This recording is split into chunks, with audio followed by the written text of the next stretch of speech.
Hey guys, Zelonius here. Welcome to another video on the channel. This might be the hardest video I've ever had to do. I have to say the 5 best things about this video game. I'm joking. I think there are some very good things about this game. There's things I like a lot about this game. Ultimately, as much as this game frustrates me, as Tusig once said, FIFA is in my DNA, or FC is in my DNA now. Do I have any draft tokens at the moment? No, I don't.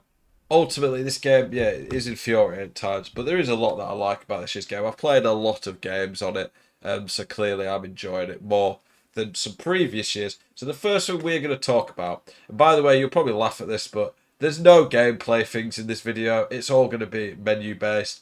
I really, genuinely don't think there's a lot in this game, gameplay wise, that I can really praise. Maybe I could have said the dribbling or the long shots are pretty good if I had to pick one, but the 5 things we're going to talk about, the best things on FC24, are going to be not gameplay, content menu based. Please, of course, let me know in the comments what you guys think. If there's anything you think I've missed out, anything you really love about this game. I never want this channel to just be a moaning, just slagging off EA fest. I complain about what I think's worthy of complaining about. Unfortunately, a lot of the time in this game, there is a lot to complain about. Well, something to praise.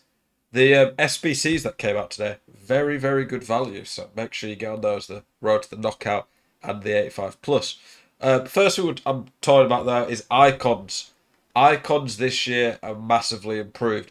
Are some of them still ludicrously priced? Yes, most definitely. However, icons have been improved. The playstyles on them are really good. Even some of the worst icons have been made a lot better. I think a lot of the icons before that were unusable suddenly feel a lot better with playstyles, so that's really nice. But the big thing for me is the chemistry. Last year, using someone like Nedved genuinely felt like you were hindering your team. I mean that in terms of the chemistry system last year.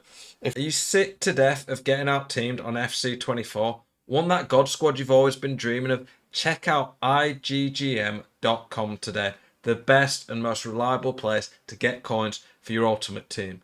Use the link in the description and code ZEL at checkout for a 5% discount.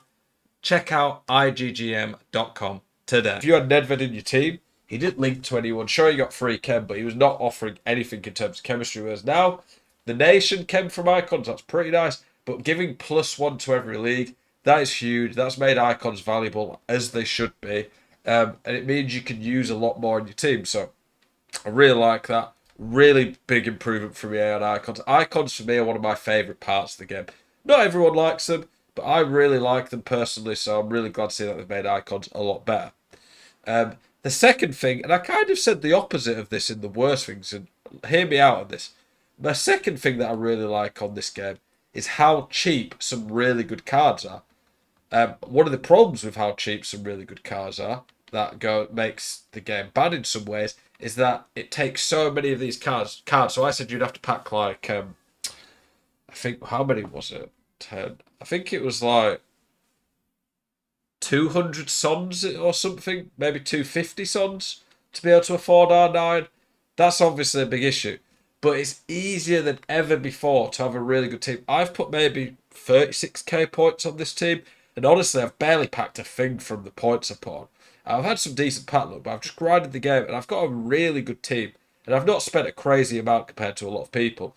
Van Dijk, right now, how much is he? 200k, not even 200k. And he's genuinely in the debate for best centre back in the game.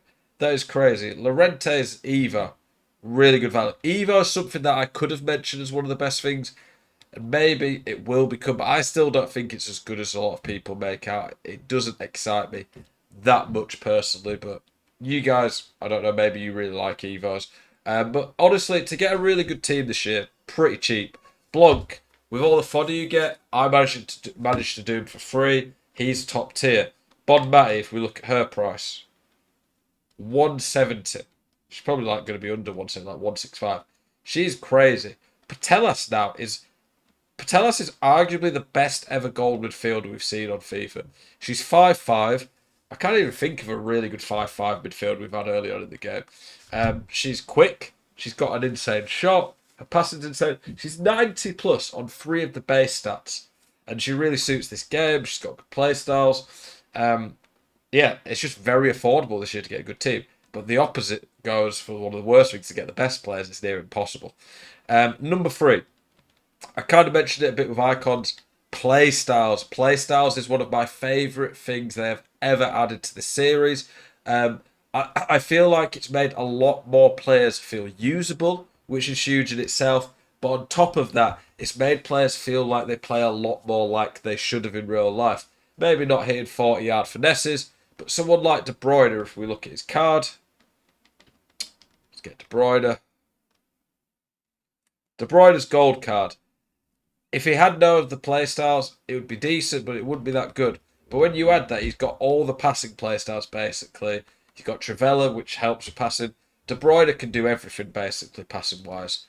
I would love this De Bruyne. This De Bruyne is quick, really good, well-rounded, got amazing play styles. I'd like to see him add like a first touch or technical on him.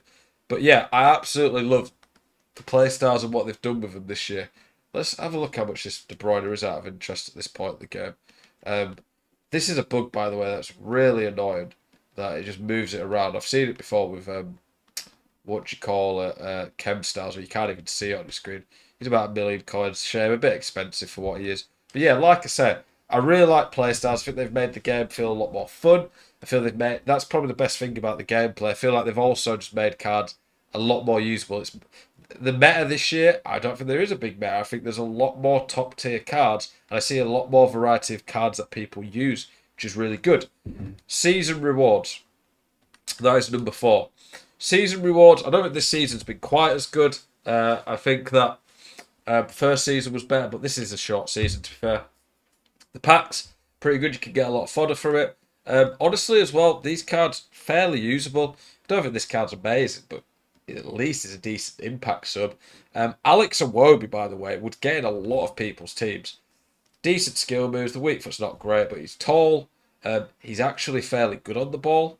He's got one of the best play styles in the game in long ball pass. Maybe his chemistry is a bit awkward, but in previous years, the first few seasons, maybe up to season 5 or 6, you literally never could get a player that was even remotely usable. So the fact they've even made remotely usable players is a step in the right direction. I still think the season should be better. I feel like when we had 87s last season, these should have been 88s. If you'd have made all these cards plus 1 or 2 on every stat and 88 rate, they'd have been really, really good. And then the end rewards, much, much better. So the season rewards, a lot better. And the other thing is as well, it's very easy to get the season rewards. Now, you don't have to jump through ridiculous hoops to get them. I feel like they've made them a lot more achievable just by playing the game, which is what they said they would do. But when EA say things, I don't always believe it. But they were true on this one, so that's good from EA. Squad battles. 4-minute squad battles is the 5th one I'm going to say. Squad battles actually doesn't feel that terrible to play against, genuinely. You might 55 rated squad. Wow, you might be sitting thinking, "Come on, Zel, surely squad battles is awful." 4-minute halves. The games take 9-10 minutes. That honestly doesn't feel that bad, and I really do think that squad battles is actually decent to play now on this game. I think the AI play a lot more fun way of playing. They don't just play stupid. At times they are a bit BS. But squad battles is a lot more fun to play. It's an actual mode that I've played quite a bit this year now. And the other thing is, with all the objective milestones we get, if squad battles was 6-minute halves and taking nearly 15 minutes, that would have made those objective milestones a lot more unbearable. But squad battles are a really good way to do evolutions, really good way to do objective milestones. So I think there's a lot good to say about that. And I'll probably throughout the year, I'm not going to be completing getting Elite 1 every week in squad battles from now on, but I will still be doing them throughout the year, I think, in terms of to get my objectives and milestones. Please, as always, let me know your thoughts on the video. Comments, try read them and give feedback. I appreciate you guys watching. As always, keep it spicy. I'll see you guys in the next one. Peace.